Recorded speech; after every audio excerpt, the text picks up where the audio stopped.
Oui, bonjour à tous. J'espère que vous allez bien ce matin. J'aimerais vous inviter à tourner avec moi dans 1 Corinthiens au chapitre 1. 1 Corinthiens au chapitre 1 et ce matin, on va lire les versets 18 à 31 de 1 Corinthiens chapitre 1. Juste avant de lire le passage, je veux prendre le temps de vous encourager à prier pour les personnes de notre Église qui vivent un peu la maladie ces jours-ci. On pense entre autres à Mex et Fabienne Bijoux, on a appris qu'il y avait le virus COVID-19. Il y en a d'autres qui ont été testés, apparemment que les résultats ont été négatifs pour d'autres. Alors, pendant ces moments ces moments difficiles, je veux vous encourager de prendre le temps de prier pour nos frères et sœurs qui sont affectés par le virus et puis par d'autres maladies. Je sais qu'il y en a d'autres qui souffrent dans notre Église, puis je veux vous encourager de prier pour ceux qui souffrent. Je veux vous encourager aussi de prier pour nos gouvernements, hein. Vous avez entendu cette semaine que le gouvernement s'apprête à prendre des décisions pour commencer graduellement le déconfinement, etc. Puis nos gouvernements ont besoin beaucoup de sagesse dans la situation actuelle. Puis même si la plupart, on sait, ne connaissent pas nécessairement le Seigneur, on veut prier pour nos gouvernements comme le Seigneur nous le demande dans 2 Timothée, dans 1 Timothée, entre autres. Il veut qu'on prie pour eux parce qu'il veut que tous les hommes soient sauvés. Fait qu'à travers nos prières pour la sagesse, on veut prier aussi que Dieu puisse les conduire à la connaissance de Jésus-Christ. Alors, prions pour eux et soyons aussi soumis aux instructions que nos gouvernements nous donnent. Comme chrétiens, le Seigneur nous demande d'être soumis, puis même là, ça commence à faire plusieurs semaines qu'on est en confinement, puis on a tendance à vouloir, là, il commence à faire beau, vouloir sortir, peut-être être plus vigilant aussi de continuer de respecter les règles pour qu'on puisse démontrer un témoignage, le témoignage du Seigneur Jésus à travers notre soumission au gouvernement. Alors, je vais lire le passage de ce matin et ensuite de ça, on va aller dans un mot de prière. On va prier pour les gens qui souffrent et pour nos gouvernements. Mais dans 1 Corinthiens 1, on continue ce qu'on a commencé la semaine dernière et au verset 18, l'apôtre Paul nous dit « Car la prédication de la croix est une folie pour ceux qui périssent. Mais pour nous qui sommes sauvés, elle est une puissance de Dieu. Aussi est-il écrit, je détruirai la sagesse des sages et je rendrai nulle l'intelligence des intelligents. Où est le sage? Où est le scribe? Où est le raisonneur de ce siècle? Dieu n'a-t-il pas convaincu de folie la sagesse du monde? Car puisque le monde, avec sa sagesse, n'a point connu Dieu, il a plu à Dieu, dans sa sagesse, de sauver les croyants par la folie de la prédication. Les Juifs demandent des miracles et les Grecs cherchent la sagesse. Nous prêchons Christ crucifié, scandale pour les Juifs et folie pour les païens. Mais puissance de Dieu et sagesse de Dieu pour ceux qui sont appelés, tant Juifs que Grecs, car la folie de Dieu est plus sage que les hommes et la faiblesse de Dieu est plus forte que les hommes. Considérez, frères, que parmi vous qui avez été appelés, il n'y a ni beaucoup de sages selon la chair, ni beaucoup de puissants, ni beaucoup de nobles. Mais Dieu a choisi les choses folles du monde pour confondre les sages. Dieu a choisi les choses faibles du monde pour confondre les fortes. Et Dieu a choisi les choses viles du monde et celles qu'on méprise, celles qui ne sont point, pour réduire à néant celles qui sont, afin que personne ne se glorifie devant Dieu. Or, c'est par lui que vous êtes en Jésus-Christ, qui, par la volonté de Dieu, a été fait pour nous sagesse, justice, sanctification et rédemption, afin, comme il est écrit, que celui qui se glorifie dans le Seigneur. On va se courber dans un mot de prière.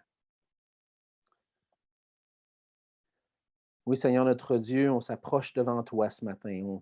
On est devant toi on est venu devant toi avec nos louanges, parce qu'on reconnaît que tu es Dieu, que tu es digne de recevoir toute la gloire, l'honneur et la louange de nos cœurs, Seigneur, et nos cœurs débordants veulent l'exprimer par nos lèvres. Et Seigneur, ce matin, on vient devant toi avec cette révérence, cette reconnaissance que tu es Dieu, que toi seul es sage. Et on veut se prosterner devant toi et venir à toi avec un cœur disposé à entendre ta parole. Seigneur, je veux te prier que chacun d'entre nous, Seigneur, puissions, par ta grâce, faire silence en nos cœurs avec toutes les inquiétudes qui peuvent survenir dans nos vies, avec toutes les choses qui se passent. Euh, Seigneur, qu'on puisse te les apporter et qu'on puisse avoir un cœur, Seigneur, disposé à t'entendre, nous parler ce matin. Seigneur, on veut t'entendre parce que toi, tu es sage. Toi, tu as les bonnes paroles. Toi, tu as les paroles de la vie éternelle. Et on veut puiser à ta parole. On veut puiser à cette source inépuisable pour être fortifié dans nos vies. Seigneur, je veux prendre le temps de te prier pour nos frères et sœurs qui souffrent dans la maladie ces jours-ci. Je pense entre autres à Mex et Fabienne qui ont été infectés par le virus et on te prie, Seigneur, que tu puisses mettre ta main sur eux, que tu puisses mettre ta main sur leur corps afin qu'ils puissent être entièrement restaurés. Je te prie que tu puisses les entourer de ta grâce, que nous puissions les entourer, Seigneur, pendant ces moments de, de souffrance, ce moment de maladie. Et Seigneur, on veut te prier pour tous ceux qui souffrent dans l'Église. On te prie, Seigneur, ce matin de venir apaiser les souffrances, d'apaiser leur cœur et de mettre ta main bénissante sur eux. On te prie aussi pour nos gouvernements, Seigneur, qui ont des décisions importantes à prendre dans les prochaines semaines. Et on te prie que tu puisses leur donner ta sagesse. On sait que c'est toi qui les as mis en place.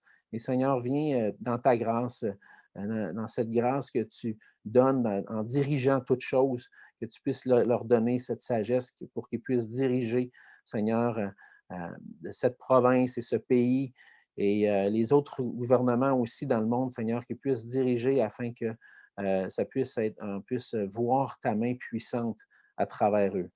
Seigneur, encore une fois, viens disposer nos cœurs à écouter ta parole, sois avec moi et que ton nom puisse être glorifié avec cette prédication, Seigneur, ce message qui vient de toi. Et c'est dans le nom de Jésus que je te prie. Amen. Amen.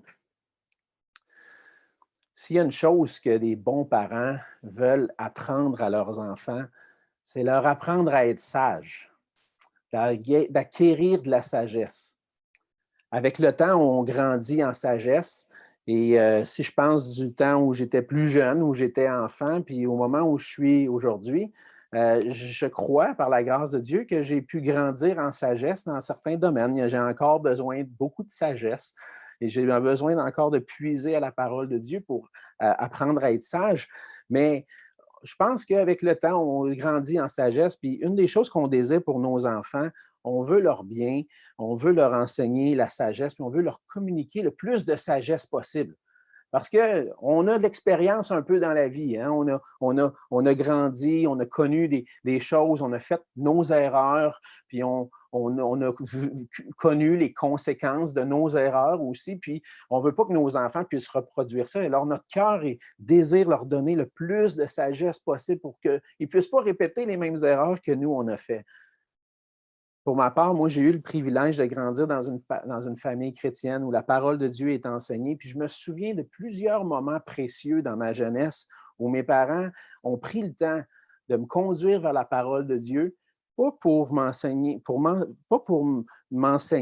des choses qui viennent du monde, mais pour m'enseigner qu'est-ce qui vient de Dieu et de donner la sagesse qui vient du Seigneur pour prendre les bonnes décisions dans ma vie. Puis, je peux me rappeler vraiment des moments précis où il y avait peut-être une tendance ou peut-être un risque que je puisse m'éloigner du chemin.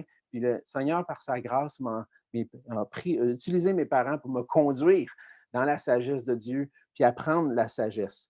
Puis la parole de Dieu, en fait, mes parents prenaient la parole de Dieu, puis la parole de Dieu est une source de sagesse que lorsqu'on apprend à craindre Dieu, on apprend à le connaître, on peut grandir en sagesse. Puis lorsqu'on devient chrétien, on apprend rapidement que c'est important de puiser dans la parole de Dieu pour trouver la sagesse de Dieu. Puis en principe, plus on grandit en maturité, plus on a ce désir-là, Seigneur, donne-moi encore plus de sagesse. J'ai besoin de ta sagesse pour pouvoir grandir et marcher dans tes voies, puis pas répéter les mêmes erreurs de ceux qui nous ont précédés. Puis comme chrétien, on sait que Dieu, c'est la source de la sagesse. Puis on veut puiser dans cette sagesse-là. Malheureusement, même si on sait que Dieu est la source de la sagesse, ça nous arrive souvent de ne pas toujours chercher la sagesse dans la parole de Dieu. Et ça nous arrive de penser qu'on est sage puis qu'on connaît les choses. Ah, pas besoin de ça. Là. Moi, je sais comment ça fonctionne. Il y a des situations qui arrivent dans ma vie, puis moi, je sais comment ça marche. Puis des fois, je néglige peut-être d'aller puiser la sagesse de la parole de Dieu. Puis on se tourne souvent vers des solutions humaines pour régler des problèmes que, dans le fond, la solution se trouve en Dieu. On voit dans le passage de ce matin, on voit le contraste entre la sagesse des hommes et la sagesse de Dieu. Et on voit que pour nous, chrétiens, ce qui est important, c'est de puiser, de continuer de puiser dans cette sagesse de Dieu. Puis cette sagesse de Dieu-là, c'est dans l'Évangile, dans la prédication de l'Évangile qu'on voit toute la sagesse de Dieu manifestée pour le salut. On a vu la semaine dernière, dans le début de l'Épître aux Corinthiens, que Paul était reconnaissant envers Dieu pour l'œuvre que Dieu avait commencé de faire chez les Corinthiens. Et même si c'était une église, puis on va le dire, là, qui avait beaucoup de problèmes, Paul il rendait grâce à Dieu pour l'œuvre que Dieu avait commencé de faire. Paul avait reconnu que le témoignage de Jésus-Christ avait été solidement établi. On avait vu ça au verset 6. Le témoignage de Christ avait été solidement établi et à cause de ça, Dieu avait fait part de ses grâces, de plusieurs dons qui permettaient aux Corinthiens d'être fondés dans la parole de Dieu, d'avoir la connaissance de Jésus-Christ, la vraie connaissance qui a vraiment une valeur. Maintenant, on a vu aussi qu'il y avait des problèmes. On a vu un problème, entre autres, c'était les divisions qu'il y avait dans l'Église. Et ces divisions-là, c'était, moi, je suis un partisan de Paul, moi, je suis un partisan de Pierre, moi, je suis un partisan d'Apollos, etc. Puis, dans un sens, chacun devenait comme partisan d'un homme en particulier. Et puis, peut-être qu'il y en a qui s'enflaient un peu d'orgueil pour dire, moi, je suis de la gang de Paul, puis moi, je suis de la gang de Pierre, puis il y en a qui s'enflaient d'orgueil avec ça.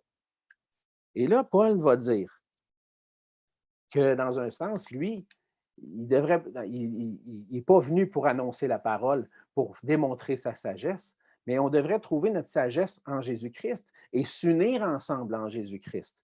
Et Paul nous rappelle au verset 17 de 1 Corinthiens 1 qu'il était venu pour annoncer l'Évangile sans la sagesse du langage, afin que la croix de Christ ne soit pas rendue vaine. Alors, pour régler le problème, dans le fond, pour régler le problème de division, on a besoin de revenir à la sagesse qui se trouve en Jésus-Christ. Et dans le passage de ce matin, Paul va démontrer la différence entre la sagesse des hommes et la sagesse de Dieu en ce qui concerne le salut. Et il va adresser le problème des partis pris pour des hommes en démontrant qu'il n'y a pas lieu de trouver sa gloire dans les hommes. Il va démontrer qu'il n'y a pas lieu de trouver sa gloire dans la sagesse des hommes parce que la croix de Jésus-Christ et la sagesse de Dieu est notre seul sujet de gloire. La croix de Jésus-Christ est la sagesse de Dieu et notre seul sujet de gloire. Et Paul va commencer en démontrant premièrement que la croix est notre seul sujet de gloire parce que la prédication de la croix va manifester la puissance de Dieu. Au verset 18, Paul va faire ce contraste-là de comment le monde réagit, comment les non-croyants réagissent à la prédication de la croix et comment les croyants, ceux qui ont cru, réagissent à la prédication de la croix. Il va dire, car la prédication de la croix est une folie pour ceux qui périssent. C'est de la folie complètement. Ceux qui ne croient pas en Dieu, qui ne croient pas en Jésus-Christ, pour eux, la prédication de la croix, c'est de la folie. Mais pour nous qui sommes sauvés, elle est une puissance de Dieu. Et pourquoi c'est une puissance de Dieu pour nous? Pourquoi la croix est une puissance de Dieu? Pourquoi est-ce qu'on croit ça? Nous, lorsqu'on entend le message de la croix, pourquoi ça provoque en nous de « Wow, c'est puissant ce message-là » ? Bien, en réalité, c'est parce qu'à travers la prédication de la croix, Dieu nous rappelle que lui est Dieu, qu'il est le seul sage, souverain, saint et glorieux. Lorsqu'on s'approche de la croix, lorsqu'on entend la prédication de la croix, on voit là manifester la sagesse de Dieu. Et je m'explique. La croix est là pour un but. Elle est là pour une raison en particulier. Jésus, il ne s'est pas rendu là juste simplement parce que les Juifs l'ont condamné de blasphémer, et puis finalement, ils l'ont condamné à mort. Jésus ne s'est pas rendu là parce que les Romains ont suivi, se sont soumis un peu à ce que les Juifs avaient décidé, puis ont décidé de le crucifier. Non, Jésus, il s'est rendu là pour une raison. Il s'est rendu jusqu'à la croix pour une raison en particulier. Puis à la croix, on voit la sagesse de Dieu manifestée. Pour comprendre l'Évangile, on a besoin de réaliser que tout commence avec Dieu. Pour comprendre la croix, il faut comprendre que tout commence avec Dieu. Et que Dieu est le seul souverain qui règne sur toutes choses. C'est lui le seul Dieu. C'est l'Éternel. Il n'y en a pas d'autre comme lui. C'est le Dieu qui a tout créé, qui n'avait rien avant que Dieu a créé toutes choses. Dieu était le seul qui existait et que Dieu a tout créé, toutes choses, l'univers, nous, toutes choses ont été créées à partir de rien. Ce Dieu-là est tout-puissant et a créé toutes choses. Et puisqu'il est Dieu et qu'il est celui qui a tout créé, Dieu est souverain. Dieu est le roi qui règne, celui qui a le pouvoir sur toute chose, qui a le pouvoir sur nos vies. Il est le roi qui règne à jamais et son trône va subsister pour toujours. Pour comprendre la croix, on a besoin de revenir à la signification de la croix aux yeux de Dieu et réaliser que Dieu est là. Et le fait que Dieu est souverain, que Dieu règne sur toute chose, va faire en sorte que lui seul mérite la gloire et l'honneur.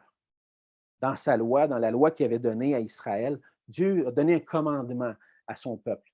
Il a dit, vous allez m'adorer, vous allez m'aimer de tout votre cœur et vous allez adorer seulement moi, parce que lui seul est digne de recevoir la gloire et l'honneur. Puis Dieu ne va pas donner sa gloire à un autre. Dans Ésaïe 42, verset 7, on lit, « Je suis l'Éternel, c'est là mon nom, et je ne donnerai pas ma gloire à un autre, ni mon honneur aux idoles. » La gloire appartient à Dieu seul parce qu'il est Dieu. Et nous devons lui donner la gloire à lui seul. La parole de Dieu nous dit aussi que non seulement Dieu règne, puis non seulement il mérite la gloire, mais Dieu est le seul sage. Paul, dans le passage de ce matin, va manifester combien Dieu est sage. Mais il va le dire aussi dans l'Épître aux Romains, chapitre 16, verset 27. Il va donner la gloire à Dieu en disant « À Dieu, seul sage, soit la gloire au siècle des siècles. » Alors, pour comprendre la croix, pour comprendre l'Évangile, on a besoin de comprendre que l'Évangile commence avec Dieu, avec un Dieu qui était là avant toute chose, un Dieu souverain qui a créé toute chose, que lui seul est sage et que lui seul mérite tout l'honneur. Mais lorsqu'on prêche ça, lorsqu'on annonce un Dieu souverain, un Dieu sage, l'homme, les hommes autour de nous, puis les gens autour de nous, puis même peut-être nous, avant même qu'on connaisse le Seigneur Jésus d'une façon personnelle, on trouve ça complètement stupide. L'homme trouve ça fou. Et c'est ce qu'on voit dans le passage. On voit que la folie, la prédication est une folie pour ceux qui périssent, la prédication de la croix. Et l'homme considère les choses de Dieu folles. Pourquoi? À cause de son orgueil. À part son orgueil, l'être humain s'élève au-dessus de Dieu et dit, Dieu ne va pas régner sur moi. Dieu, je n'ai pas besoin de personne pour contrôler ma vie. Je n'ai pas besoin de quelqu'un qui me dise quoi faire. Un peu comme un enfant qu'on essaie de le guider. Hein? On essaie de guider dans la vie, on enseigne la sagesse. Puis, non, non, non, non, c'est correct, je suis capable tout seul. Mais fais ça comme ça, tu vas voir, ça va aller mieux. Non, non, non, moi je suis capable tout seul. Par orgueil, depuis le commencement, on voit qu'au commencement, l'homme a rejeté l'autorité de Dieu dans sa vie. Il a refusé l'autorité de Dieu. L'homme et la femme ont été tentés par le diable. Dans Genèse 3, on voit le récit de la tentation. Puis qu'est-ce que le diable fait en réalité? Il vient leur dire, si tu manges du fruit de la connaissance du bien, de l'arbre de la connaissance du bien et du mal que Dieu a interdit de manger, parce que Dieu, il ne veut pas que tu sois comme lui ici. Mais si tu en manges, tu vas être comme lui, puis tu n'auras plus besoin d'être sous son autorité, tu n'auras plus besoin d'être sous l'autorité de Dieu, tu vas pouvoir devenir comme lui et tu vas pouvoir faire ce que tu veux. Et là, l'homme et la femme sont tombés, se sont rebellés contre Dieu. Et la rébellion a fait en sorte que l'homme s'est vu au-dessus de Dieu ou égal à Dieu et n'a plus besoin de Dieu dans sa vie. Maintenant, l'homme n'a pas besoin de Dieu. Il croit savoir ce qui est bon pour lui-même. Et sa rébellion et sa supposée sagesse ne l'amènent pas à Dieu. Et par la croix, Dieu va démontrer la folie de l'homme, l'orgueil de l'homme qui s'est rebellé contre lui. Pourquoi? Parce que les hommes, en réalité, vont chercher, on va voir dans le passage que les hommes vont chercher à atteindre Dieu par leur sagesse. Ils vont chercher à s'approcher de Dieu par leurs propres moyens, par les moyens qu'eux ont décidés. Et Dieu va manifester que tous les moyens que les hommes cherchent à atteindre Dieu d'une certaine façon, ça ne donne absolument rien et Dieu va complètement détruire tout ça. Pourquoi? Parce que c'est seulement par la prédication de la croix que Dieu va réconcilier le pécheur avec lui-même. Qu'est-ce qu'on voit à la croix? À la croix, on voit un homme crucifié, le Fils de Dieu incarné qui est crucifié, qui est venu pour venir secourir l'homme pécheur. Jésus est mort à la croix pour nos péchés. Il a porté la peine de nos péchés, que nous, on n'était pas capables de se sauver nous-mêmes. C'était impossible pour nous de nous sauver nous-mêmes. Puis même, le passage va nous le dire, nos propres moyens sont inutiles pour s'approcher de Dieu. Mais à la croix, on voit un Dieu saint qui veut se réconcilier avec un homme pécheur. Et ça passe à travers Jésus-Christ crucifié. Il est mort, Jésus-Christ est mort pour porter la punition pour nos péchés. Il a été brisé, meurtri pour nos péchés. Puis la prédication de la croix nous montre la sagesse de Dieu et nous montre que personne ne peut se glorifier lui-même devant Dieu. La seule chose qu'on peut se glorifier, c'est à travers la croix de Jésus-Christ, parce que c'est Jésus-Christ seul qui peut sauver. Et par la prédication de la croix, Dieu manifeste qu'il est le souverain et c'est lui qui décide comment ça fonctionne. Et c'est lui qui décide comment on peut être réconcilié avec lui. Et Dieu va manifester que la sagesse des hommes est inutile et va complètement la détruire.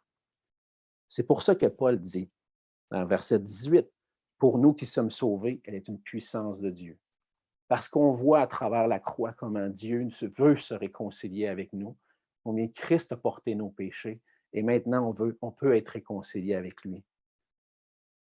On voit dans le verset 19, dans un sens, que Dieu a décidé de détruire la sagesse des sages et de rendre nulle l'intelligence des intelligents. Puis la prédication de la croix est une puissance parce qu'elle anéantit la sagesse du monde. Lorsque Paul dit ces paroles-là au verset 19, il cite Ésaïe 29, 14. Puis il va aller plus en détail pour démontrer comment il détruit, comment il fait pour détruire cette sagesse-là. Premièrement, il va s'adresser à deux groupes en particulier. On voit qu'il s'adresse aux Juifs puis aux Grecs.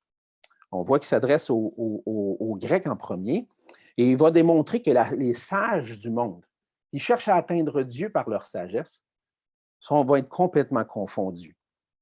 Au verset 20, Paul dit « Où est le sage? » Lorsqu'il fait référence aux sages, il fait référence, on voit un peu plus loin, qu'il fait référence aux Grecs. À cette époque-là, à l'époque de l'apôtre Paul, puis même à l'époque de Jésus, les Grecs étaient des gens qui étaient considérés, puis on le voit aussi dans nos manuels d'histoire lorsqu'on regarde l'histoire des Grecs, des gens qui recherchaient la sagesse. Ils recherchaient la sagesse à travers la connaissance.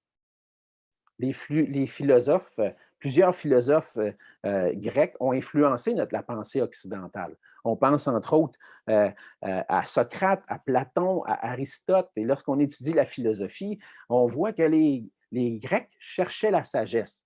Ils cherchaient la sagesse pour grandir et s'approcher en quelque sorte de Dieu. Pour les Grecs, dans le fond, ce qu'ils désiraient, eux, c'est de s'approcher de Dieu. Ils voyaient le monde matériel comme quelque chose de mauvais. Mais il y avait un monde spirituel. Et lorsqu'on grandissait dans la connaissance, dans la sagesse, on s'approchait de plus en plus du monde spirituel, on s'approchait de Dieu. À travers la sagesse des philosophes, puis toutes les connaissances que les philosophes démontraient, eux croyaient qu'ils s'approchaient de Dieu. Et de la même façon, aujourd'hui, plusieurs vont tirer leur gloire et même penser s'approcher de Dieu en grandissant en connaissance. Et malheureusement, lorsqu'on regarde la parole de Dieu, on peut essayer de grandir en connaissance, on peut essayer de devenir des experts dans notre monde, on peut essayer toutes sortes de choses. On peut aller chercher des diplômes, avoir des hautes études, devenir un expert dans un sujet, même si ça te rend peut-être sage aux yeux des hommes, ce n'est pas ça qui va te rendre sage aux yeux de Dieu. Aux yeux de Dieu, malheureusement, la philosophie puis la sagesse de notre monde, elle vaut rien. Et même Dieu, le Seigneur va dire au verset 21 que le monde, avec sa sagesse, n'a pas connu Dieu. La sagesse du monde ne nous amène pas à Dieu. Elle ne connaît pas Dieu réellement. Et on va voir pourquoi le monde n'arrive pas avec sa sagesse à connaître Dieu. Et à cause de leur désir de s'approcher de Dieu et de vouloir grandir en sagesse, les Grecs regardaient la croix et ils voyaient ça comme de la folie. Voyons, ça n'a pas d'allure, ça. Un homme qui est dans son corps, meurtri, qui a souffert, puis il a fini dans un tombeau. Il n'y avait pas de sagesse, il n'y avait pas de connaissance assez grande dans ça pour sauver. C'est de la folie, cette affaire-là. On ne peut pas croire là-dedans. Non, pour être sauvé, on a besoin de grandir en sagesse. Puis la croix, ça, c'est méprisable. Même, il y a certains commentateurs qui disent que les Grecs voyaient la croix comme quelque chose de méprisable, que même on ne peut même pas mentionner ce qui se passait dans la crucifixion parce que c'était mal vu. Alors, on ne parle pas de ces choses-là, c'est trop rabaissant. Nous, on a besoin de chercher la sagesse. Et par la prédication de la croix, Dieu vient confondre la sagesse des sages. Et ça fait que il vient les confondre et ça fait que les sages, eux, disent non, ça c'est de la folie, ils le rejettent. Ça, c'est les Grecs. On voit aussi l'autre côté, on voit les Juifs. On voit dans le verset 20 que Paul y parle, il dit « Où est le scribe? Où est le docteur de la loi? Où est celui qui puise dans la loi de l'Ancien Testament et qui étudie les Écritures? » On voit que le scribe, le docteur de la loi, dans un sens, il cherchait non pas la sagesse dans la philosophie, mais plutôt dans comprendre la révélation de Dieu. Et plus les scribes puisaient dans les Écritures, plus ils se voyaient comme des personnes qui bien vues aux yeux de Dieu. Dieu aime celui qui pratique la loi, qui connaît la loi, qui la pratique, qui la met en pratique dans sa vie, etc. Puis pour les Juifs, eux, ils trouvaient leur gloire à connaître la parole de Dieu, puis à connaître ce que Dieu avait révélé dans l'Ancien Testament. Puis selon eux, la venue du Messie, en étudiant les Écritures, ça n'allait pas se manifester à travers un Messie qui allait souffrir, mais plutôt un Messie qui, à travers des miracles et à travers des renversements politiques, il allait venir rétablir le royaume d'Israël, un Messie qui venait pour sauver, puis sauver d'une manière politique. Mais le Seigneur, quand il est venu, puis on voit même que quand il est venu, il n'est pas venu pour faire des miracles puis faire les renversements politiques. Pas maintenant. Ce n'était pas son temps maintenant. Le Seigneur va le faire un jour, mais ce n'était pas le temps. Et pour les Juifs, eux autres, ils attendaient ce Messie-là, qui allait faire ce renversement politique-là et qui allait accomplir des miracles. Et on voit dans la vie de Jésus, entre autres dans les évangiles, que les Juifs s'approchaient souvent de Jésus et ils demandaient de faire un miracle. Et qu'est-ce que Jésus dit? Il dit, il n'y aura pas d'autre miracle que la résurrection. Un Messie crucifié qui ressuscite d'entre les morts. Et les Juifs, ils trouvaient ça complètement stupide. Pour les Juifs, la croix, c'était quelque chose de méprisable, complètement méprisable. On ne peut pas considérer la croix comme quelque chose qui a de la valeur. Pourquoi? Parce que dans la loi, puis on le voit aussi dans Galates 13, la croix, c'est une malédiction. Maudit est quiconque est pendu au bois. Ça ne se peut pas que le Messie vienne puis soit crucifié sur une croix. C'est impossible. C'est de la folie, cette affaire-là. Ce n'est pas comme ça que ça fonctionne. Non, le Messie, quand il va venir, il va restaurer, il va faire des renversements politiques. Mais non, ce que Dieu est en train de dire, c'est qu'à travers la croix, Jésus vient pour sauver. Il n'avait pas compris Les Juifs n'avaient pas compris que dans les Écritures, le Messie allait venir pour mourir et ressusciter, pour sauver non pas par un renversement politique, mais en réconciliant le monde avec lui-même par le pardon des péchés. C'était par le pardon des péchés que Dieu allait manifester son salut. Et aujourd'hui, les Juifs on les voit représentés un peu, ces gens religieux, on les voit représentés dans notre société par ces gens religieux qui pensent que en puisant dans les Écritures, en allant à l'Église, en priant, on va pouvoir s'approcher de Dieu. Mais Dieu dit non, non, ça ne vaut absolument rien. Ce n'est pas parce que tu fréquentes une église ou que tu pries ou que tu lis ta Bible régulièrement que tu vas réussir à t'approcher de Dieu. Ce n'est pas parce que tu étudies les Écritures puis tu fais des cours à Sembec ou que tu fais des cours dans une école théologique, même que tu enseignes dans une école théologique, pas à cause de ça que tu vas t'approcher de Dieu. Ça vaut absolument rien. Ça, même si c'est bien, là, je dis qu'il n'y a rien de mal là-dedans, j'en suis un prof. Puis c'est une des raisons pourquoi je dis ça. Ce n'est pas à cause que je suis un prédicateur, ce n'est pas à cause que je suis un professeur de théologie, puis que je connais la parole de Dieu, puis j'apprends à la connaître davantage, que je vais pouvoir me présenter devant Dieu puis dire « Hey, regarde, Seigneur, je te connais. » C'est pas comme ça. La religion, ça ne sert à rien. Que ce soit par la sagesse des Grecs ou par la religion des Juifs ou même dans notre société, par acquérir des diplômes ou acquérir une sagesse dans la parole de Dieu, ça ne vaut absolument rien. Parce que le seul moyen de te sauver, c'est à travers ce que Christ a accompli pour nous, puis en plaçant notre confiance en lui. Pas en plaçant notre confiance dans nos accomplissements. Pas en plaçant ma confiance puis en trouvant ma gloire à travers ces choses-là. Il y a juste une façon d'être sauvé, et c'est par la foi en Jésus-Christ. Et ceux qui placent leur foi en Jésus-Christ, eux, ne sont pas confondus. Ils ne voient pas la croix comme une folie, mais ils la voient comme une sagesse de Dieu. La croix est une puissance et une sagesse pour ceux qui sont appelés. On le voit ça au verset 24. Mais la croix est une puissance et une sagesse de Dieu pour ceux qui sont appelés, même les Juifs et les Grecs qui sont appelés, peu importe dans quelle nation tu te trouves. Lorsque tu vois et tu places ta confiance en Jésus-Christ, la croix est une puissance et une sagesse de Dieu parce que c'est elle qui te permet d'être réconcilié avec Dieu. Et la croix, et pour cette raison-là, la croix est notre seul sujet de gloire. On voit, entre autres, au verset 29, dans le fond, 28 et 29, ça dit que Dieu a choisi les choses viles du monde et celles qu'on méprise, celles qui ne sont point, pour réduire à néant celles qui sont, afin que personne ne se glorifie devant Dieu. On a vu tout à l'heure que Dieu est celui qui règne, qui est souverain, qui règne sur toutes choses, qui lui seul mérite la gloire, lui seul est sage et qui ne va pas donner sa gloire à un autre. Et lorsque je tente de m'élever par ma sagesse ou que je tente d'être de plus en plus religieux pour m'approcher de Dieu, qu'est-ce que je suis en train de faire? Je suis en train d'attirer la gloire sur moi. De me présenter devant Dieu, de dire, regarde Seigneur, combien j'ai mené une bonne vie. Regarde combien j'ai étudié les Écritures. Regarde combien je connais plein de choses. Hein? Seigneur, tu peux m'accepter maintenant? Hein? J'ai fait des bonnes choses dans ma vie, tu peux m'accepter dans ta présence? Et le Seigneur, il dit non, ça ne vaut absolument rien parce que tu es en train d'attirer la gloire sur toi, puis la seule qui mérite la gloire, c'est moi. Fait que je vais confondre tous tes moyens d'être sauvé. Je vais tout détruire ça. Je vais les anéantir, puis je vais te manifester que c'est à moi qu'elle est la gloire. Puis je vais me glorifier à travers la croix de Jésus-Christ.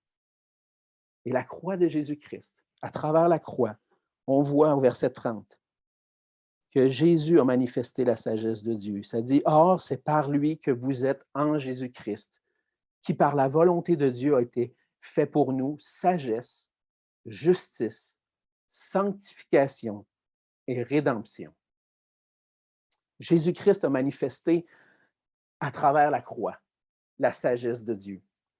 Et la sagesse de Dieu demande la justification. Qu'est-ce que c'est exactement, la justification? En fait, c'est de rendre juste quelqu'un qui ne l'est pas. Un coupable, de justifier un coupable, c'est de prendre quelqu'un qui est coupable puis de le rendre paraître, de faire paraître comme quelqu'un qui est juste. Et la sagesse de Dieu, d'un Dieu juste, la sagesse d'un Dieu juste exigeait la justification, exigeait que le coupable puisse être puni pour son péché. Et donc, le Dieu juste, qui a donné une loi parfaite, qui demandait qu'on l'obéisse, devait nécessairement, s'il est un Dieu juste, punir le coupable à sa loi. Et qu'est-ce qu'on voit? On voit à la croix qu'un non coupable a été donné pour nous, pour prendre l'injustice des coupables, prendre sur lui la culpabilité et être puni. Et Dieu manifeste à travers Christ sa justice parce que le péché est puni, le péché qui mérite une condamnation a été puni à la croix. Dans 2 Corinthiens 5, au verset 21, on lit un résumé de ce que Jésus a accompli pour nous. Celui qui n'a pas connu le péché, Jésus-Christ, celui qui n'avait jamais péché, il l'a fait devenir péché pour nous afin que nous devenions en lui justice de Dieu. Le non coupable est devenu péché, est devenu coupable à notre place. Pas à cause que lui avait péché, mais parce qu'il a pris sur lui nos péchés. Il a été traité comme un coupable. Il a reçu la condamnation pour nos péchés à nous, pour que nous, on puisse recevoir sa justice à lui et paraître juste devant Dieu. Et c'est comme ça que la sagesse de Dieu se manifeste. Ce n'est pas avec tes propres œuvres que tu vas réussir à te justifier. Tes œuvres effacent rien. C'est juste la justice de Jésus-Christ qui t'est donnée par la foi, qui peut te sauver, te faire paraître juste devant Dieu. Ça, c'est la sagesse de Dieu. La sagesse de Dieu, on voit au verset 30, elle n'est pas seulement justice, elle est aussi sanctification. Et la sagesse d'un Dieu saint demande la sainteté. Et on voit dans l'Ancien Testament que Dieu avait donné des sacrifices et que nous, comme hommes, on est des pécheurs, qu'on est impurs devant Dieu et Dieu avait donné des sacrifices et le sang allait être versé pour couvrir les péchés afin qu'ils puissent paraître purs devant Dieu. Et Jésus-Christ, par sa mort à la croix, a versé son sang. Son sang a été versé pour qu'on puisse être purifié de nos péchés. Dans Hébreux 9, au verset 22, on voit que tout d'après la loi, presque tout d'après la loi, est purifié avec du sang. Et sans effusion de sang, il n'y a pas de pardon. Sans le sang de Christ qui est versé, puis qui nous est donné, qui vient nous laver par la foi en lui, sans ça, on ne peut pas paraître pur devant Dieu. On est purifié à travers le sang de Christ. Et à travers le sang qu'il a versé, Jésus-Christ est devenu pour nous sanctification. Son sang peut nous purifier et nous rendre saints devant Dieu. Et par la sanctification que Christ a accomplie, Christ a manifesté la sagesse de Dieu. Le pécheur impur ne peut pas se présenter devant Dieu. Mais à travers le sang qui peut nous laver de tout péché, nous pardonner, maintenant on peut paraître saint devant lui. Et donc, on voit dans la croix la justification, la sanctification qui est donnée pour nous, et c'est pour nous une rédemption. La rédemption, c'est la libération qu'on obtient par le pardon de nos péchés. Par la justification et la sanctification, on peut paraître juste et pur devant Dieu et on est libéré du fardeau de nos péchés. On est libéré de la condamnation qui pèse sur nous. Et cette œuvre-là que Christ a manifestée à la croix et qu'il a accomplie pour nous à la croix, nous donne notre salut. On est libéré du poids de nos péchés. On a le pardon et on est réconcilié avec Dieu. Puis la colère d'un Dieu juste et saint est apaisée. Le Seigneur Jésus, par la croix, est notre seul sujet de gloire parce que devant Dieu, il est notre justice, notre sanctification et notre rédemption.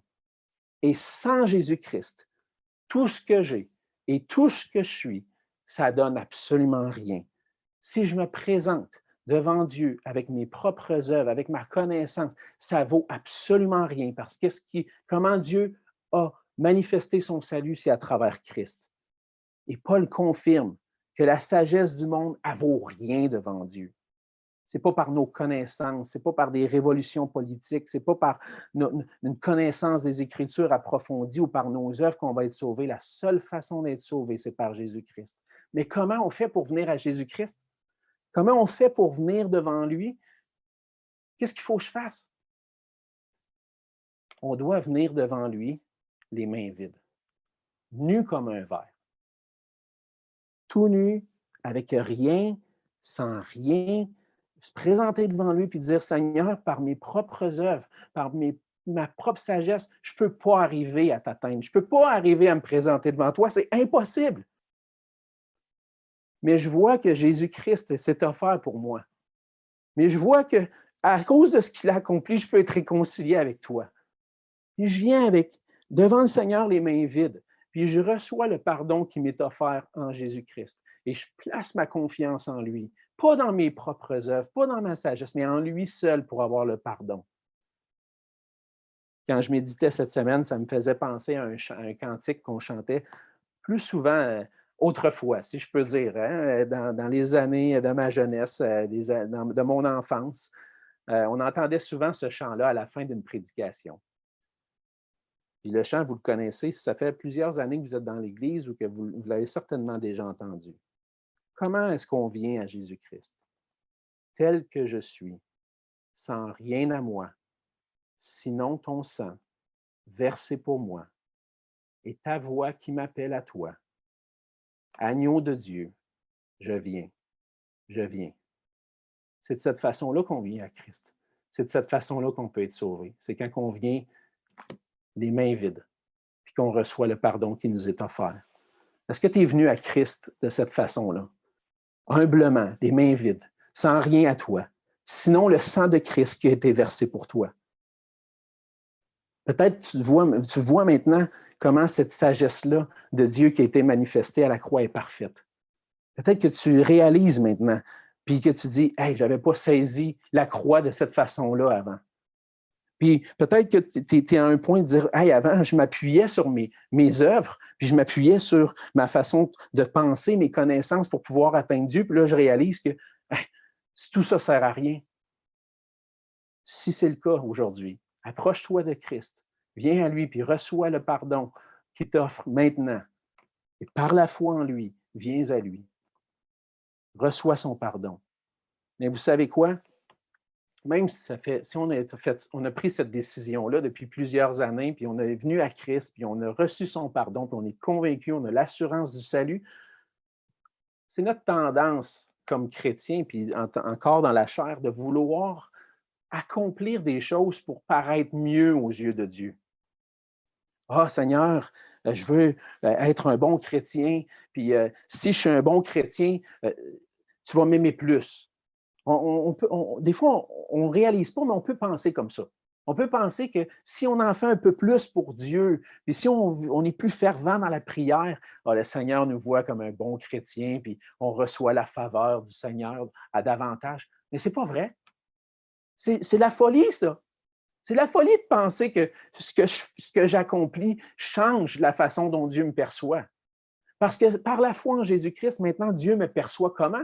Il me perçoit avec les yeux qui sont en Jésus-Christ. Il me perçoit en Jésus-Christ. Il dit, « Hey, mon fils a payé pour lui. Mon fils a payé pour lui, son sang a versé, a pardonné les péchés. Et maintenant, Dieu est déjà à 100% pour nous. Il nous a donné la vie éternelle. On peut avoir cette assurance-là qu'un jour, on va être avec lui. Puis ce n'est pas parce qu'on fait des œuvres puis qu'on essaie d'être un meilleur chrétien que Dieu va nous voir mieux devant lui. Non, c'est à cause de ce que Christ a accompli. Mais maintenant, mon obéissance à Dieu, c'est juste une manifestation de l'œuvre qu'il a fait en moi. Ce n'est pas pour gagner sa faveur. Sa faveur, je l'ai déjà reçue. Mais c'est pour m'approcher de lui, apprendre à le connaître, grandir dans sa sagesse. Pas pour mieux paraître, mais juste pour le glorifier puis lui rendre la gloire à lui. Pas la gloire à moi, mais la gloire à lui seul. Et ça, c'est notre tendance, parfois, de vouloir faire plus pour Dieu. Mais Dieu, il dit non, tu n'as pas besoin d'en faire plus. Christ a déjà tout accompli.